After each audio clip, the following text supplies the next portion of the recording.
പിതാവിൻ്റെയും പുത്രൻ്റെയും പരിശുദ്ധാത്മാവിൻ്റെയും നാമത്തിൽ ആമേൻ. എൻ്റെ പ്രിയപ്പെട്ടവരെ, ഇന്ന് ജനുവരി മാസം 15-ാം തീയതി ബുധനാഴ്ചയാണ്. കർത്താവ് നിങ്ങളെ അനുഗ്രഹിക്കട്ടെ എന്ന് ആശംസിക്കുകയും പ്രാർത്ഥിക്കുകയും ചെയ്യുന്നു. നമുക്ക് ഒരുമിച്ച് പ്രഭാതത്തിലെ പ്രാർത്ഥന ആരംഭിക്കാം. അമ്മേ പരിശുദ്ധ അമ്മേ, അമ്മേ പരിശുദ്ധ ദൈവമാതാവേ, അങ്ങ് കൃപാസനത്തിൽ പ്രത്യക്ഷപ്പെട്ട് വരാൻ പോകുന്ന മഹാദുരന്തത്തിൽ നിന്ന് രക്ഷപ്പെടാനും എല്ലാവർക്കും വേണ്ടി പ്രാർത്ഥിക്കുവാനും ആവശ്യപ്പെട്ടിട്ട് 20 വർഷം തികയുന്ന ഈ വേളയിൽ കൃപാസനത്തിലൂടെ ഞങ്ങൾക്ക് ഈ ദേശത്തിന് അങ്ങ് മധ്യസ്ഥം തേടി തന്ന എല്ലാ അനുഗ്രഹങ്ങൾക്കും കൃപകൾക്കും ഞങ്ങളിപ്പോൾ ഹൃദയം നിറഞ്ഞ നന്ദി പറയുന്നു. അമ്മേ പരിശുദ്ധമ്മേ, ജപമാല മാതാവേ, സകല പ്രാർത്ഥനകളോട് ചേർത്ത് ഞങ്ങളിപ്പോൾ പ്രാർത്ഥിക്കുന്ന ഈ കുടുംബത്തിന്റെ പ്രത്യേക നിയോഗം പറ മക്കളെ. ഇന്നത്തെ പ്രാർത്ഥന ആവശ്യം പറ.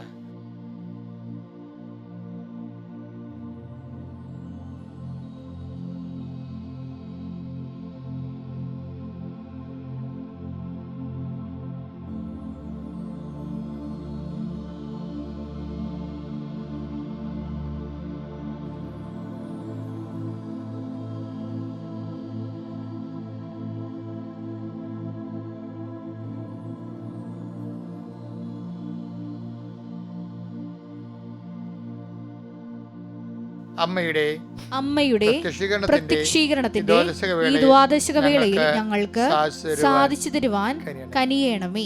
വിശ്വാസ പ്രമാണം. സർവശക്തനായ പിതാവും ആകാശത്തിന്റെയും ഭൂമിയുടെയും സൃഷ്ടാവുമായ ദൈവത്തിൽ ഞാൻ വിശ്വസിക്കുന്നു. അവിടുത്തെ ഏകപുത്രനും ഞങ്ങളുടെ കർത്താവുമായ ഈശോ മിശിഹായിലും ഞാൻ വിശ്വസിക്കുന്നു. ഈ പുത്രൻ പരിശുദ്ധാത്മാവിനാൽ ഗർഭസ്ഥനായി കന്യകാമറിയത്തിൽ നിന്ന് പിറന്ന് പൊന്തിയോസ് പീലാത്തോസിന്റെ കാലത്ത് പീഡകൾ സഹിച്ച് കുരിശിൽ തറയ്ക്കപ്പെട്ട് മരിച്ച് അടക്കപ്പെട്ട് പാതാളങ്ങളിൽ ഇറങ്ങി മരിച്ചവരുടെ ഇടയിൽ നിന്ന് 3-ാം നാൾ ഉയർത്ത് സ്വർഗത്തിലേക്ക് എഴുന്നള്ളി സർവശക്തിയുള്ള പിതാവായ ദൈവത്തിന്റെ വലതുഭാഗത്തിരിക്കുന്നു. അവിടെ നിന്ന് ജീവിക്കുന്നവരെയും മരിച്ചവരെയും വിധിക്കുവാൻ വരുമെന്നും ഞാൻ വിശ്വസിക്കുന്നു. പരിശുദ്ധാത്മാവിലും ഞാൻ വിശ്വസിക്കുന്നു. വിശുദ്ധ കത്തോലിക്കാ സഭയിലും പുണ്യവാന്മാരുടെ ഐക്യത്തിലും പാപങ്ങളുടെ മോചനത്തിലും ശരീരത്തിന്റെ ഉയർപ്പിലും നിത്യമായ ജീവിതത്തിലും ഞാൻ വിശ്വസിക്കുന്നു. ആമേൻ. സ്വർഗ്ഗസ്ഥനായ ഞങ്ങളുടെ പിതാവേ, അങ്ങയുടെ നാമം പൂജിതമാകണമേ. അങ്ങയുടെ രാജ്യം വരണമേ. അങ്ങയുടെ തിരുമനസ് സ്വർഗത്തിലെ പോലെ ഭൂമിയിലും ആകണമേ. അന്നു വേണ്ടുന്ന ആഹാരം ഇന്ന് ഞങ്ങൾക്ക് തരണമേ. ഞങ്ങളോട് തെറ്റ് ചെയ്യുന്നവരോട് ഞങ്ങൾ ക്ഷമിക്കുന്നത് പോലെ ഞങ്ങളുടെ തെറ്റുകൾ ഞങ്ങളോടും ക്ഷമിക്കണമേ. ഞങ്ങളെ പ്രലോഭനത്തിൽ ഉൾപ്പെടുത്തരുതേ, തിന്മയിൽ ഞങ്ങൾ രക്ഷിക്കണമേ. ആമേൻ. നന്മ നിറഞ്ഞ മറിയമേ, സ്വസ്തി. കർത്താവ് അങ്ങയുടെ കൂടെ സ്ത്രീകളിൽ അങ്ങ് അനുഗ്രഹിക്കപ്പെട്ടവളാകുന്നു. അങ്ങയുടെ ഉദരത്തിൻ ഫലമായി ഈശോ അനുഗ്രഹിക്കപ്പെട്ടവനാകുന്നു. പരിശുദ്ധ മറിയമേ, തമ്പുരാന്റെ അമ്മേ, പാപികളായ ഞങ്ങൾക്ക് വേണ്ടി ഇപ്പോഴും ഞങ്ങളുടെ മരണസമയത്തും തമ്പുരാനോട് അപേക്ഷിക്കണമേ. ആമേൻ. എൻ്റെ കർത്താവിൻ്റെ ഉന്നതമായ നാമത്തിന് സ്വസ്ഥം ചെയ്യുന്നു. ഇന്നത്തെ പ്രാർത്ഥനകൾക്കായി അങ്ങയുടെ മക്കളെ ശിരസ് നമിച്ച് നിൽക്കുന്ന ഈ വേളയിൽ നിന്റെ തിരുമുറുവാർന്ന വലതുകരം, അണിപ്പടതാർന്ന അത്ഭുതകരം അങ്ങയുടെ മക്കളുടെ ശിരസ് വെക്കണമെന്ന് പ്രാർത്ഥിക്കുന്നു. അടിപ്പിണർ പോലെ ദൈവികമായ ശക്തി നിങ്ങളിലേക്ക് ആവശ്യിക്കട്ടെ. നിങ്ങൾ മനസ്സിടിഞ്ഞു പോയവരുണ്ടാകും. അവരുടെ എല്ലാം മനസ്സ് സന്തോഷ നിർഭരമാകുകയും ഉത്സാഹഭരിതമാകുകയും ചെയ്യട്ടെ. കാരണം എന്താണ്? കർത്താവിൻ്റെ ആശീർവാദമാണ് പ്രഭാതത്തിൽ നിന്ന് സ്വീകരിക്കുന്നത്. എൻ്റെ കർത്താവിൻ്റെ ഉന്നതമായ നാമത്തിൽ സഭയുടെ അധികാരത്തിൽ നിൻ്റെ ശാരീരികമായ വിഷമതകൾ, ഭാരങ്ങൾ, ശാരീരികത്തിൻ്റെ അവശതകൾ, അതുപോലെ തന്നെ തളർച്ചകൾ, ഒരു ഉന്മേഷമില്ലായ്പ, മനസ്സിന് ഉന്മേഷമില്ലാത്തവർ, ഇന്നത്തെ ഉറക്കം ശരിയാകാത്തവർ, അതുപോലെ തന്നെ വ്യത്യസ്തങ്ങളായ രോഗകാരണങ്ങളാലും ഇന്നത്തെ ജീവിതത്തിൻ്റെ ചെയ്തു തീർക്കേണ്ട വലിയ ഭാരങ്ങളാലും ചില വഴി സ്ഥലങ്ങളിൽ നിന്ന് വഴക്ക് കേൾക്കുമോ എന്നുള്ള ഭീതിയാലും അങ്ങനെ ആരെയും പേടിക്കേണ്ടെന്നാണ് പറഞ്ഞിരിക്കുന്നത് കർത്താവിൻ്റെ വചനം. ആരെ പേടിക്കണമെന്ന് ഞാൻ പറയാം. ആരെ കൊന്നതിന് ശേഷം നരകത്തിൽ തള്ളിക്കളയാൻ കഴിയുന്നവരെ മാത്രം പേടിക്കാൻ പറയുമ്പോൾ, എൻ്റെ ദൈവത്തെ വിശ്വസിക്കുന്നവരെ ദൈവത്തെ മാത്രമേ പേടിക്കത്തുള്ളൂ. പറയുക, മനസ്സിൽ കൊടുക്കുക, എൻ്റെ ദൈവത്തെ മാത്രമേ ഞാൻ ഭയപ്പെടുത്തുള്ളൂ.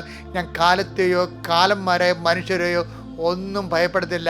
അതുപോലെ തന്നെ കർത്താവെ, അങ്ങയുടെ മക്കളുടെ മനസ്സിലേക്ക് അങ്ങ് ആത്മശക്തിയുടെ വെളിച്ചം വിതരണമെന്ന് പ്രാർത്ഥിക്കുന്നു. കർത്താവെ, അങ്ങയുടെ മക്കളുടെ മനസ്സിലേക്ക് അങ്ങ് ആത്മധൈര്യത്തിൻ്റെ അഭിഷേകം നൽകണമെന്ന് പ്രാർത്ഥിക്കുന്നു. കർത്താവ്, അങ്ങയുടെ മക്കളുടെ കുടുംബങ്ങൾ ഇസ്രയേലിൽ കർത്താവെ, അങ്ങയുടെ ദൂതൻ കടന്നു പോയപ്പോൾ കർത്താവെ, ആ മക്കളെ സംരക്ഷിച്ചതുപോലെ നീ ആ മക്കളെ സംരക്ഷിക്കാൻ പ്രാർത്ഥിക്കുന്നു. കർത്താവ്, നീ ഏത് ഭവനത്തെ പ്രവേശിക്കുമ്പോഴും ആ ഭവനത്തിന് കർത്താവിൻ്റെ നാമത്തിൽ സമാധാനം ആശംസിക്കാൻ പറഞ്ഞ വചനത്തിൻ്റെ വെളിച്ചത്തിൽ കർത്താവെ, നിൻ്റെ ഉന്നതമായ നാമത്തിൽ 39 കൊല്ലത്തെ പൗരോഹിത്യത്തിൻ്റെ എല്ലാ ആയുസ്സോടും കൂടി അമ്മ പ്രത്യക്ഷപ്പെട്ടതിൻ്റെ എല്ലാ യോഗ്യതയും കൂടി അതിൻ്റെ അടിസ്ഥാനത്തിൽ കൃപാസനം നടന്ന 10,000-കണക്കിന് ആരാധനകളുടെ മുഴുവൻ ശക്തി ദൈവപൈതരെ, നിന്നെയും നിൻ്റെ കുടുംബത്തെയും നിൻ്റെ ജീവിതത്തെയും ഞാൻ ആശീർവദിക്കുന്നു. നിൻ്റെ കുടുംബത്തിൽ പെൻഡിങ്ങായി കിടക്കുന്ന ഓരോ കാര്യങ്ങളും, നിന്നെ മ്ലാനമാക്കുന്ന ഓരോ സാഹചര്യങ്ങളും, നിന്നെ അലട്ടുന്ന ഓരോ സങ്കടങ്ങളും എങ്ങനെയാണ് കൊടുങ്കാറ്റിലെ മഞ്ഞുനീര് ഉരുകിപ്പോകുന്ന പോലെ, കാറ്റിലെ മേഘം തുരത്തപ്പെടുന്ന പോലെ നിന്റെ ആദികൾ ഭീതികൾ യേശു ക്രിസ്തുവിൻ്റെ പരിശുദ്ധാത്മാവിൻ്റെ വിശ്വാസത്താൽ നീങ്ങിപ്പോകട്ടെ. യേശുവേ സ്തോത്രം, യേശുവേ നന്ദി, യേശുവേ ആരാധന. Hallelujah. Okay, thank you my Lord Jesus. നല്ല പ്രാർത്ഥനയ്ക്ക് നന്ദി കർത്താവേ. ഇപ്പോഴും നമ്മൾ പ്രാർത്ഥിക്കാൻ, നമ്മൾ വചനം കേൾക്കാൻ പോകുന്നത്, എൻ്റെ പ്രിയപ്പെട്ട, ഞാനൊരു കാര്യം പറയട്ടെ. ഇപ്പോൾ ഒത്തിരി പേര് കൃപാസനത്തിൽ ഉടമ്പടി എടുക്കണ്ടേ. ഇപ്പം ഇന്ന് ഓരോ ദിവസവും ഉടമ്പടി എടുക്കുന്നവർ ചിലർക്ക് ഉടമ്പടിയിലൊരു ഉടക്ക് വരുന്നുണ്ട്. അതെന്നെ സംബന്ധിച്ച് കഴിഞ്ഞാൽ ഈ കക്ഷികൾക്ക് ഉടമ്പടി വെക്കുന്ന വിഷയങ്ങൾക്കാണ് പ്രാധാന്യം. അപ്പം നിങ്ങൾക്കറിയാമല്ലോ, ഉടമ്പടി വെക്കുന്ന വിഷയങ്ങൾക്കല്ല പ്രാധാന്യം. എന്താ കാര്യം? എന്താ പറഞ്ഞിരിക്കണത്?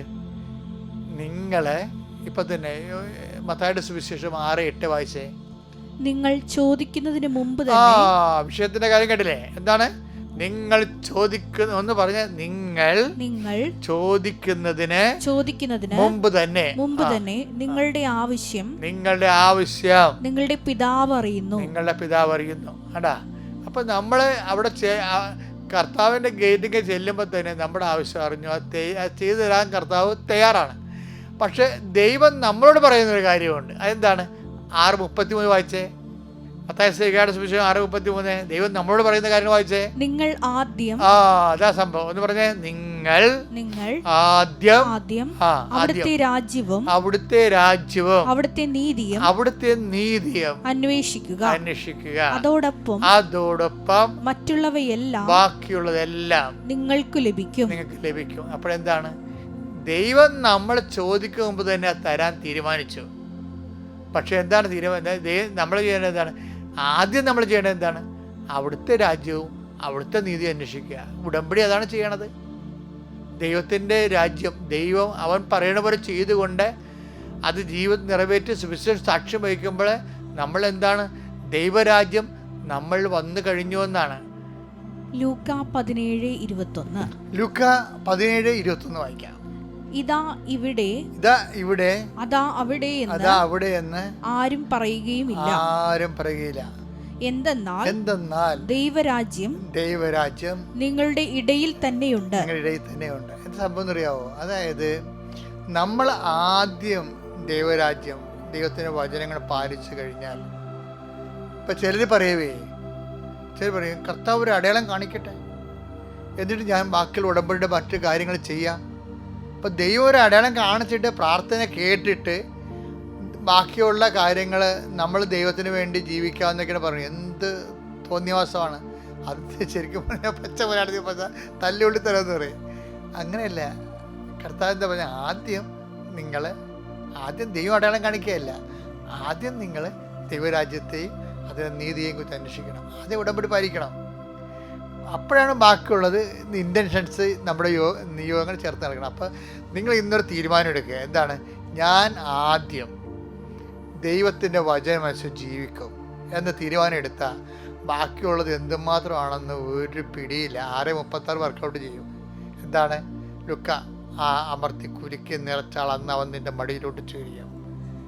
അപ്പം അതുകൊണ്ട് ദൈവത്തിൻ്റെ അനുഗ്രഹങ്ങൾക്ക് ഒരു നിർലോഭമായ അനുഗ്രഹങ്ങളാണ്. അതുകൊണ്ട് തന്നെ നമ്മൾ നിർലോഭമായി കർത്താവിൻ്റെ വചനങ്ങൾ പാലിക്കാൻ നിങ്ങളെ ദൈവം സഹായിക്കട്ടെ. പിതാവിൻ്റെയും പുത്രൻ്റെയും പരിശുദ്ധാത്മാവിൻ്റെയും നാമത്തിലാവേ. അത്യപൂർവ ദൈവാനുഭവങ്ങൾ ഇനി നിങ്ങൾക്കും സ്വന്തം. ഈ യൂട്യൂബ് ചാനൽ ഇതുവരെ സബ്സ്ക്രൈബ് ചെയ്തിട്ടില്ലെങ്കിൽ ഇപ്പോൾ തന്നെ സബ്സ്ക്രൈബ് ചെയ്യുക. ഈ വീഡിയോ ഇപ്പോൾ തന്നെ നിങ്ങളുടെ സുഹൃത്തുക്കൾക്ക് ഷെയർ ചെയ്തുകൊണ്ട് കർത്താവിൻ്റെ പ്രേക്ഷിതരാകുക.